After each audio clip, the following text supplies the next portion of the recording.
D'où est venue cette idée de top 10 ?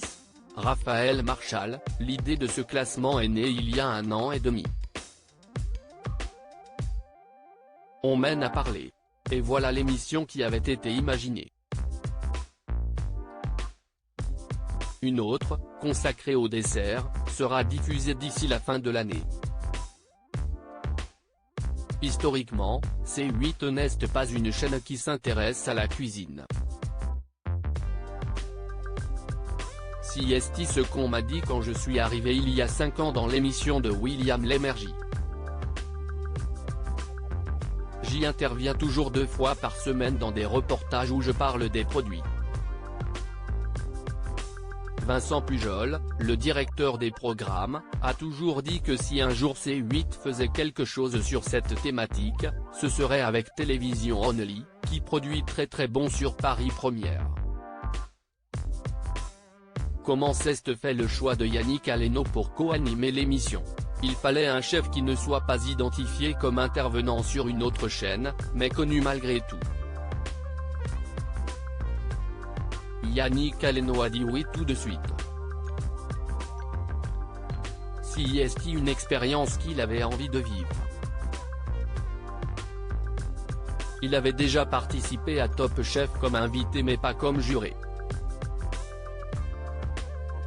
Et il s'est bien débrouillé, il était à l'aise, drôle, aux petits soins avec tout le monde. Dans ce programme, il y a beaucoup d'infos, de malice et de gourmandise. Quelle est la mécanique de l'émission ? On découvre les résultats d'un sondage.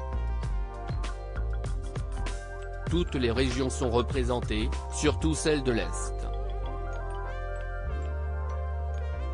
Donc, avec Yannick, on est sur place pour raconter l'histoire du plat. Et dans ce classement, il y a des surprises. On pensait que le couscous ou la choucroute arriverait en tête, mais ce n'est pas le cas.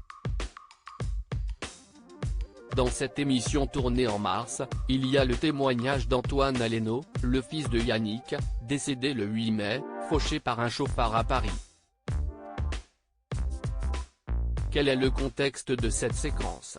Yannick a voulu la garder, en hommage à son fils. L'idée était de le connaître par le regard que ses proches posent sur lui. Il a certes l'image du chef triplement étoilé, mais avec ce programme, on découvre l'homme qu'il est.